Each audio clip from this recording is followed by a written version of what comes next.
केंद्रीय वित्त मंत्री निर्मला सीतारमण ने संसद में शुक्रवार को आर्थिक समीक्षा 2020-21 पेश करते हुए बताया कि अगले वित्त वर्ष में 11% ग्रोथ होने का अनुमान है।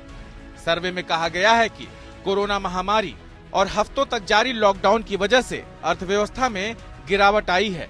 समीक्षा में बताया गया कि महामारी के खिलाफ भारत सरकार की राजकोषीय नीति की प्रतिक्रिया दूसरे देशों के मुकाबले अलग थी।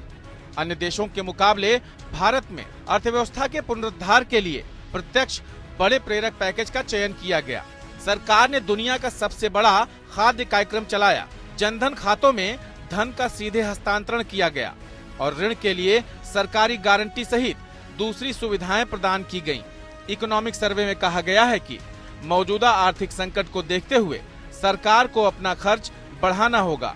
सर्वे में प्राचीन राजा महाराजाओं के काल का उदाहरण देते हुए बताया गया है कि जैसे सूखे, अकाल और दूसरी आपदा के दौरान भारतीय राजा लोगों को रोजगार देने और निजी क्षेत्र की दशा सुधारने के लिए महल और किले बनाते थे, उसी तरह के उपाय फिर करने होंगे।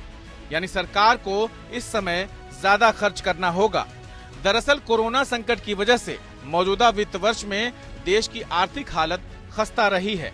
तमाम रेटिंग एजेंसियों ने यह अनुमान जाहिर किया है कि इस साल जीडीपी में 10% के आसपास गिरावट आ सकती है। इस साल की पहली तिमाही में करीब 24% गिरावट आ चुकी है।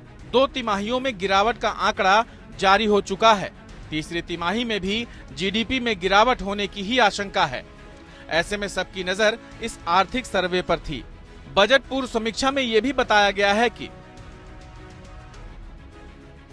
2019-20 के अस्थायी आंकड़ों के लिए वित्तीय घाटा सकल घरेलू उत्पाद का 4.6% है, जो 2019-20 के संशोधित अनुमानों में कल्पना किए गए वित्तीय घाटे से 0.8% अंक और 2018-19 में राजकोषीय घाटे से 1.2% अंक अधिक है।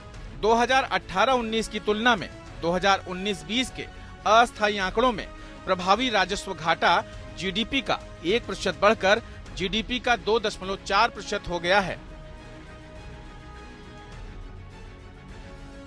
ये भी बताया गया है कि मासिक सकल जीएसटी राजस्व संग्रह पिछले 3 महीनों से लगातार 1 लाख करोड़ के आंकड़े को पार कर रहा है।